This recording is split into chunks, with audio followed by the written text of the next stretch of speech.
नमस्कार, कैसे हैं आप लोग। उम्मीद करता हूं कि आप लोग बहुत बेहतर होंगे। एसएससी एमटीएस 2024 वाले जो एस्पिरेंट हैं उनके लिए बहुत बड़ी अपडेट है।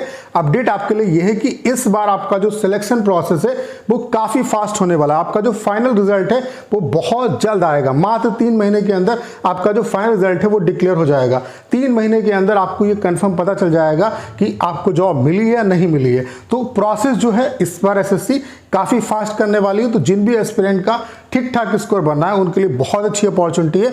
मात्र 3 महीने के अंदर आपको फाइनल जो सिलेक्शन है वो मिल जाएगा, यानी कि एक नौकरी आपकी पक्की हो जाएगी। अब ऐसा मैं क्यों कह रहा हूं, बाकायदा पेपर में इसके रिगार्डिंग न्यूज आई है। तो क्या कुछ न्यूज है, कंप्लीट आर्टिकल में पढ़ के आपको बताने वाला हूं। ठीक है, उसके अलावा न्यूज पे आपको क्यों बिलीव करना चाहिए, क्या न्यूज़ की जो जानकारी है वो मतलब उन पर बिलीव करने लायक होता है या नहीं होता, वो सारी बातें इस वीडियो में हम लोग डिस्कस करेंगे। तो ये वीडियो आप सभी के लिए बहुत ज़्यादा हेल्पफुल होने वाला है। तो चलिए स्टार्ट करते हैं। बाकी अभी आपको पता है कि रिसेंटली सीजीएल 2024 प्री का रिजल्ट आया। तो जिन भी एस्पिरेंट का यहाँ पे सिलेक्शन हो गया, अच्छे तरीके से अपने मेंस की प्रिपरेशन करो। बाकी मेंस एग्जाम अगर आपको फाइनल यहाँ पे सिलेक्शन लेना है तो टाइपिंग और कंप्यूटर दो सबसे ज़्यादा इंपॉर्टेंट पहलू हैं। अगर यहाँ पे आप डिस्क्वालीफाई हो गए तो फिर फाइनल सिलेक्शन आपका नहीं होगा, चाहे आप कितना भी अच्छा स्कोर कर लो। तो टाइपिंग अच्छे तरीके से टाइपिंग पे फोकस करो। एग्जाम को क्वालिफाई करना है तो प्रीवियस ईयर जो क्वेश्चन है उन पे फोकस करो, और टाइपिंग क्वालिफाई करना है तो प्रीवियस जो पैसेज है वो सबसे ज़्यादा आपके लिए इंपॉर्टेंट है।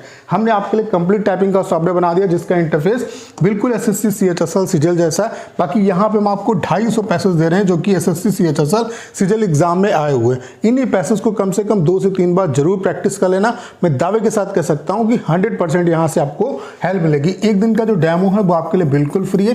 डेमो का लिंक डिस्क्रिप्शन और कमेंट बॉक्स में पिन किया हुआ है, वहां से आप डेमो दे सकते हैं। और अगर आप डेमो से सेटिस्फाई होते हैं तो अपना जो बेस्ट प्लान है वो परचेज कर सकते हैं। तो क्या कुछ है अपडेट वो आप देख सकते हैं। यहाँ पे ये पेपर की कटिंग है, उसी से मैं कोट करके आपको बता रहा हूँ। यहाँ पे आप देख सकते हैं स्टाफ सिलेक्शन कमीशन ने मल्टीटास्किंग स्टाफ और हवलदार की परीक्षा सफलतापूर्वक संपन्न कराई। हाल ही में 30 सितंबर 2024 से 24 नवंबर 2024 तक स्टाफ सिलेक्शन कमीशन ने मल्टीटास्किंग स्टाफ और हवलदार की परीक्षा सफलतापूर्वक संपन्न कराई है। स्टाफ सिलेक्शन कमीशन की इस भर्ती परीक्षा को बनने के लिए मतलब उसमें उपस्थित होने के लिए लगभग जो है 57 लाख से अधिक छात्रों ने आवेदन किया था। परीक्षा के पूर्व भी आयोग ने 8326 रिक्तियों को बढ़ाकर 9593 कर दिया था। आपकी वैकेंसी 1257 बढ़ी थी जो कि ईएसआईसी की वैकेंसी थी। ठीक है, उसका कंप्लीट चार्ट भी मैं आपको दिखा चुका हूं। ठीक है, कर दिया था, जिससे छात्रों में और अधिक उत्साह बढ़ गया। सूत्रों से मिली रिपोर्ट के अनुसार दिल्ली क्षेत्र से, यहाँ पे आप अटेंडेंस भी देख सकते हैं कि अटेंडेंस कितनी कह रहे हैं। दिल्ली क्षेत्र से लगभग 52% छात्र परीक्षा में उपस्थित रहे। वहीं राजस्थान क्षेत्र से 49%, मध्य प्रदेश और पश्चिम बंगाल से 47% छात्र उपस्थित रहे। उत्तर पश्चिम क्षेत्र से 50% छात्र उपस्थित रहे। इस परीक्षा की कुंजी यहाँ पे मतलब जब आंसर की नहीं आई थी उससे पहले ये था। उसके बाद आपको पता है कि एक दिन का आपका एग्जाम जो था पूर्णिया का कैंसिल हुआ था, उसका एग्जाम 19 तारीख को हुआ था। तो आंसर की इसके बाद आई थी आपकी जारी की जाएगी, मतलब उस समय की अपडेट है। ठीक है, उसके बाद ये आगे की जो लाइन है ये सबसे ज्यादा इंपॉर्टेंट है। आयोग की इस भर्ती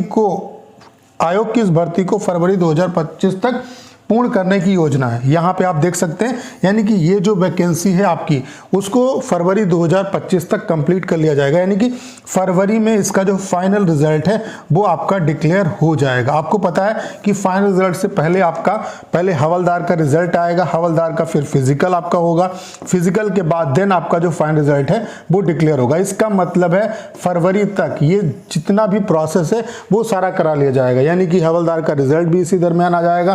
फिर हवलदार का, चूंकि इस बार हवलदार की वैकेंसी भी 3400 प्लस है, तो फिजिकल भी ठीक ठाक टाइम तक चलेगा, 15-20 दिन। तो फिर फिजिकल होगा और देन फिजिकल के बाद आपका जो फाइनल रिजल्ट है वो डिक्लेयर होगा। यानी कि ये जितना भी प्रोसेस है वो सारा कुछ फरवरी तक जो है वो कंप्लीट करा लिया जाएगा।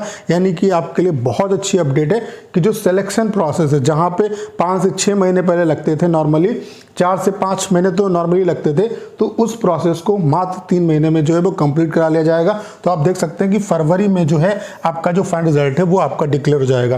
तो ये आपके लिए बहुत बड़ी अपडेट है कि अगर यहाँ पे ठीक ठाक आपका स्कोर है, ठीक ठाक स्कोर का मतलब क्या है कि आपका स्कोर कितना भी हो, चाहे 90 स्कोर बनना हो या 95 बनना हो या 100 बनना हो, आप सेफ है कब? अगर आफ्टर नॉर्मलाइजेशन आपका जो स्कोर है वो 120 प्लस है। जैसे 121 स्कोर बनना है, 122 स्कोर बनना है, 125, मतलब 120 से ऊपर आप जितना जा रहे हो कहीं ना कहीं आप सेफ हैं। किस कंडीशन में?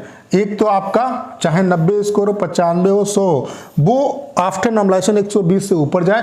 उसके अलावा आपने ऑल स्टेट जो प्रेफरेंस है वो दिया हो, ये नोट डाउन करना मत भूलना, ऑल स्टेट प्रेफरेंस दिया हो। उसके अलावा ऑल स्टेट प्रेफरेंस अगर नहीं दिया है तो साउथ के जितने भी स्टेट हैं उनका आपने अगर प्रेफरेंस दिया है तो आपके सिलेक्शन की पॉसिबिलिटी है।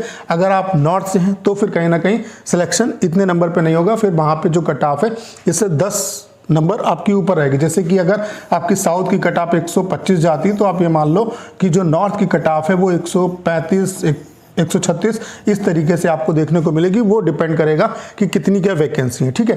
अब सबसे बड़ा क्वेश्चन ये राइज होता है, ये तो पता चल गया कि फरवरी तक जो है फाइनल रिजल्ट आपका आ जाएगा, लेकिन अब यहाँ पे क्यों रिलाई करें? आपको पता है कि पेपर में जो भी चीज़ें निकलती हैं आपकी, ठीक है, तो पेपर वाले ऐसा नहीं है कुछ भी ऐसे ही छाप देते हैं। आपको पता है कि जैसे जो भी खबर आती है तो सबसे पहले उसको क्लियर किया जाता है। जो पेपर वाले हैं वो ऑफिशियल जो चीज़ें हैं, जैसे पुलिस की रिगार्डिंग अगर कोई खबर छापनी है तो वहाँ से वो लोग कंफर्म करते हैं कि क्या ये खबर सही है नहीं सही है।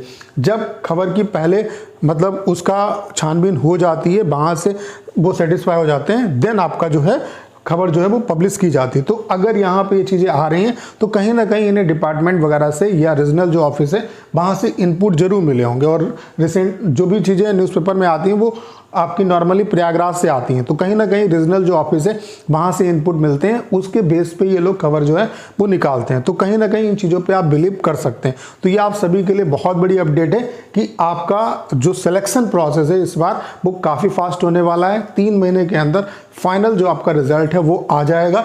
उसके अलावा कौन से एस्पिरेंट सेफ हैं, किस कंडीशन में सेफ हैं, वो सारी चीज़ें आपको जो है वो पता चल गई होंगी। बाकी अटेंडेंस के रिगार्डिंग भी हमने RTI फाइल कर दी है, जैसे उसका रिप्लाई आएगा उसके रिगार्डिंग वीडियो बना के मैं आपको इन्फॉर्म करूंगा कि ऑफिशियल आपकी अटेंडेंस कितनी क्या रही है, ठीक है। तो करना क्या है, इस वीडियो को 10 शेयर करना है। उसके अलावा अगर आप चैनल पर नए हैं और आपने अभी तक इसे सब्सक्राइब नहीं किया है तो प्लीज़ चैनल को सब्सक्राइब करना मत भूलिएगा।